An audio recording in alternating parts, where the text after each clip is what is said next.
বর্তমান যুগে যেখানে যৌথ পরিবার একত্রে বসবাস করা মুশকিল, সেখানে বিরল এক দৃষ্টান্ত স্থাপন করল মাদারীপুরের কালকিনি উপজেলার বাঁশগাড়ী ইউনিয়নের শিকদার বংশের লোকজন। পবিত্র ঈদুল আজহা উপলক্ষে তারা আয়োজন করে এক ব্যতিক্রমী মিলন মেলার। আমাদের শিকদার বংশের বাপদাদাদের পৈতৃক বাড়িঘর এই অঞ্চলেই ছিল। পরবর্তীতে নদী ভাঙ্গনের কারণে আমাদের এক একজনের বাড়ি এক এক দিকে চলে গেছে।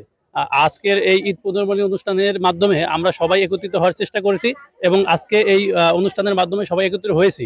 এই অনুষ্ঠানের মাধ্যমে আমরা সকলে আনন্দিত। আমাদের শিকদার বংশের সবাই আমরা একত্রিত হয়েছি। আমাদের আজকে ঈদের তৃতীয় দিনে বলা যায় একটা গেট টুগেদার শিকদার বংশের মধ্যে সবাই আমরা এখানে একত্রিত হয়েছি। সবাইকে সবার সাথে দেখা হওয়ার হয়েছে, যেখানে একত্রিত হয়েছিল শিকদার বংশের 6 প্রজন্মের মানুষ। নিজ বংশের সকলের সাথে সুসম্পর্ক বজায় রাখার জন্যই এই আয়োজন। মাদারীপুরের কালকিনি উপজেলার বাঁশগাড়ী ইউনিয়নের 8 নং ওয়ার্ডের ঈদের তৃতীয় দিন দেখা গেল এক ব্যতিক্রমী দৃশ্য, যেখানে এক প্যান্ডেলের নিচে মিলিত হয়েছেন শিকদার বংশের 6টি প্রজন্ম। মঙ্গলবার সকাল 10টা থেকে শুরু হওয়া এই পুনর্মিলনী অনুষ্ঠানে ছিল আনন্দ, ভালোবাসা আর স্মৃতিময় কিছু মুহূর্ত। আমরা 6-7 প্রজন্ম একসাথ হয়েছি, আমি খুবই আনন্দিত। আমরা চাই এভাবে আমরা ঐক্য ধরে রেখে প্রতি বছর জন্য একত্রিত হতে পারি।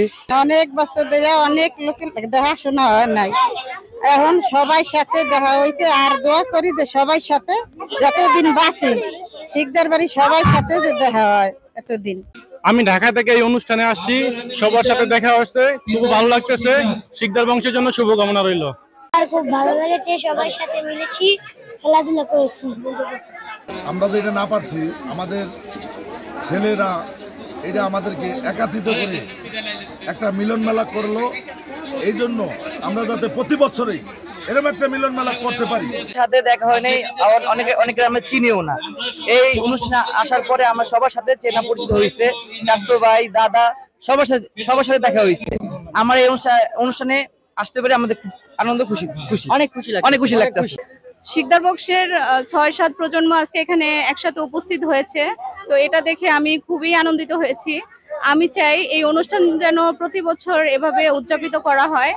আর এই অনুষ্ঠানের মাধ্যমে আমাদের যারা মুরব্বীরা আছেন, ভাই ব্রাদার আছেন, আমাদের দেওর ভাসুর, সবার সাথে আমাদের দেখাশোনা হচ্ছে, পরিচয় হচ্ছে।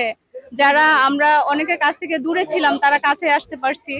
তো আমার একটাই অনুরোধ থাকবে, এই অনুষ্ঠান যেন প্রতি বছর এভাবে উদযাপিত হয়। বংশের প্রবীণরা যখন আগত প্রজন্মের সঙ্গে ভাগাভাগি করছেন পুরনো দিনের স্মৃতি, তখন ছোটরা ব্যস্ত খেলাধুলা আর হাসি ঠাট্টায়। সব বয়সী নারী পুরুষ একসাথে মিলেমিশে আনন্দ ভাগ করতে পারার আনন্দ প্রকাশ করেন। এই আয়োজন শুধু ঈদের আনন্দ ভাগাভাগির জন্য নয়, ছিল সম্পর্কের গভীরতা বাড়ানোর এক প্রয়াস। নতুন প্রজন্মের মাঝে ঐতিহ্য ও বংশের মানুষের সাথে সুসম্পর্ক গড়ে তোলার এক প্রচেষ্টা, যেখানে দূর দূরান্ত হতে ছুটে এসেছেন তারা। আয়োজকরা জানান, নদী ভাঙনের ফলে বংশের একাধিক পরিবার এলাকা ছেড়ে বিভিন্ন জায়গায় বসবাস করছে। তাদের সকলকে এই পুনর্মিলনীর মাধ্যমে একত্রিত করাই এই মিলন মেলার মূল উদ্দেশ্য। এটি একটি বার্ষিক অনুষ্ঠান হিসেবে ধারাবাহিকভাবে করারও প্রত্যাশা তাদের।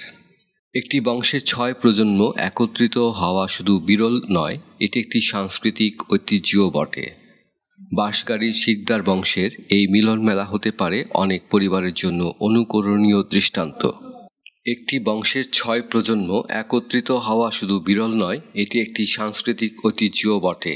বাঁশগাড়ীর শিকদার বংশের এই মিলন মেলা হতে পারে অনেক পরিবারের জন্যই অনুকরণীয় দৃষ্টান্ত। পারিবারিক এই ভালোবাসা ছড়িয়ে পড়ুক প্রতিটি ঘরে ঘরে, এমনটাই প্রত্যাশা সকলের।